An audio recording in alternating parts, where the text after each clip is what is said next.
Bom, para a gente começar a colocar a mão na massa aqui, de um jeito bem prático. Para estudar diferentes instrumentos, você precisa ter clareza que você precisa compreender como ter um estudo diário realmente eficiente e produtivo. Porque assim, quando você tem esse estudo realmente produtivo, esse estudo é o padrão que você leva para todos os instrumentos.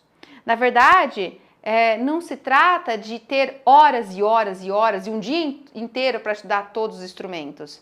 Porque tem-se essa sensação, né? Se eu estou aprendendo um instrumento, eu vou estudar 1 hora por dia. Se eu tiver que aprendendo 3, eu vou ter que estudar 3 horas por dia.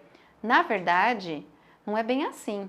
Na verdade, o processo de condução do teu estudo diário é o que é um padrão para você levar para qualquer instrumento. E se esse processo for muito bem feito, a forma como você organiza, os princípios que estão norteando o teu estudo ali em um instrumento, você otimiza os resultados já no próximo instrumento, porque você acelera a tua visão estratégica. Por exemplo, você sabe que quando você vai estudar, você tem que buscar princípios de aprender a construir a performance, o domínio daquele repertório em partes. Então eu tenho uma meta ali, eu vou trabalhar hoje porque eu vou conquistar o domínio desse trecho, dessa música, nesse instrumento que eu estou querendo avançar tecnicamente aqui. Você também sabe que outro princípio que você tem é que buscar aprender a solidificar a técnica. Bom, para eu dominar esse instrumento, eu preciso fazer exercícios técnicos de sustentação da respiração, ou eu preciso fazer exercícios técnicos de dissociação de movimentos motores simultâneos. Você tem que fazer exercícios que são focados e que são específicos, mas o princípio é, eu tenho que solidificar minha técnica. Em qualquer instrumento que eu for, eu tenho que solidificar minha técnica. Então eu vou entrar com exercícios para isso. Ah, eu preciso ter um outro princípio, eu preciso aprender a refinar a sonoridade que eu tiro no meu instrumento. Então eu não posso só tocar me preocupando se o ritmo está certo, se a nota está certa. E se eu estou fazendo um movimento muscular, fisiológico correto. Não, eu tenho que prestar atenção no som que eu estou tirando. Então o meu ouvido fica ativo durante o meu estudo. E eu já fico o tempo todo, estou tocando, estou tentando prestar atenção. Eu me gravo para analisar se eu não conseguir ficar focada no som que está saindo, se eu não conseguir realmente monitorar e ter a certeza que aquele som está legal, eu me gravo para eu monitorar depois. Isso eu estendo para qualquer prática de qualquer instrumento. O som está legal? Está ficando um som musical? Está expressivo? Outro princípio, eu preciso aprender a firmar o ritmo. E uma vez que eu firmei o ritmo, eu aprendi, eu desenvolvi a constância do ritmo, a regularidade, a consciência das células rítmicas e tal, isso se estende a qualquer instrumento, a prática de qualquer instrumento. Eu já vou saber quando eu estou firme no ritmo, quando eu estou fora. E aí eu vou ter o foco para manter o ritmo firme, vou conseguir me corrigir. Outro princípio, eu preciso aprender a ter metas gradativas. Então eu sei o que eu vou conquistar hoje. Ah, mas o meu som não tá bom, mas meu ritmo também não tá bom e eu não tô conseguindo prestar atenção no meu movimento técnico. Não consigo ter sustentação, por exemplo, não consigo ter apoio do diafragma para respiração. Não consigo ter sustentação, a nota sai morta, ela treme no final. São 3 problemas que você identificou. Não vai dar para trabalhar os 3. É uma meta, um foco naquele dia, para que você consiga alcançar realmente melhoria naquele dia. E isso você faz com qualquer outro instrumento. Outra coisa, outro princípio muito importante, que eu preciso aprender a ter disciplina. Disciplina significa ir lá e fazer, mesmo que eu não estou motivado para fazer. E isso se aplica a qualquer um. Então eu vou fazer a disciplina porque eu quero aprender esse aqui, vou aprender esse outro aqui. Então eu vou aprender aquele outro também. Então eu tenho disciplina, independente de motivação. Eu vou fazer porque eu tenho que lembrar onde eu quero chegar com aquilo. Para que eu estou aprendendo esse outro instrumento? Qual é a minha finalidade? Qual é o meu projeto com esse instrumento? Para quê?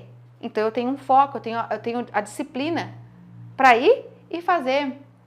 Outro princípio muito importante é que a gente tem que aprender a se envolver num grupo e a desenvolver a linguagem musical do nosso instrumento dentro de uma prática de grupo, porque a gente não toca sozinho. O piano, por exemplo, é um instrumento muito solitário, um dos mais solitários. O pianista treina muito sozinho, né? E se imagina tocando sozinho, fazendo recitais sozinho, e existe esse formato.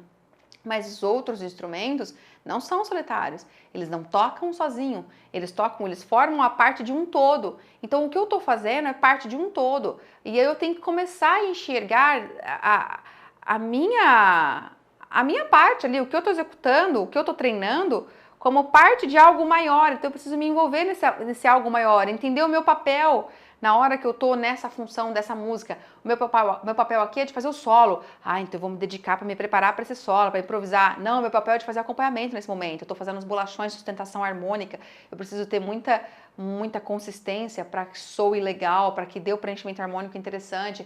Então você tem que entender que você tem que se envolver num grupo.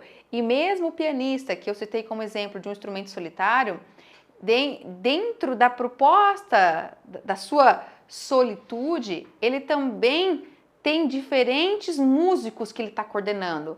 Como assim, Dani? O pianista, ele resume vários músicos nele, porque a própria estrutura do piano, assim como o violão também, você pode fazer melodia, harmonia, ritmo, tudo junto. Então você consegue fazer em você mesmo, com um único instrumento, a interpretação final, o som final, ao passo que alguns outros instrumentos não podem. Ou só fazem a harmonia, ou só fazem a melodia, ou só fazem o ritmo e precisa do outro.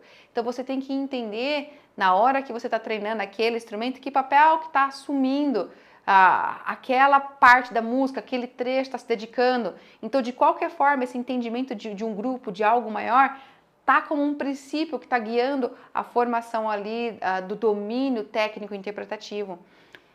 Resumindo, se você tem clareza de que esses princípios são os mesmos, na hora que você está estudando e está formando ali está organizando o teu tempo de dedicação para cada instrumento, você tem clareza do momento de começar e do momento de parar. Bom, eu me dediquei a esse instrumento aqui, porque eu tenho clareza do que eu queria alcançar nele com esse repertório, onde eu fiz, tal, vou pro próximo. Ah, esse aqui, eu tenho essa clareza aqui.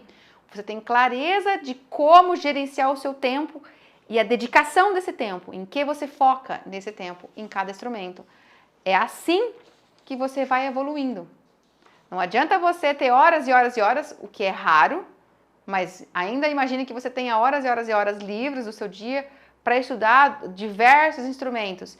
Se os princípios não são bem orientados, você vai ter pouco aproveitamento de toda aquela quantidade de horas. Você vai ter muito mais cansaço físico, porque cansa, tudo que a gente fica treinando muito, cansa o corpo, do que aproveitamento real.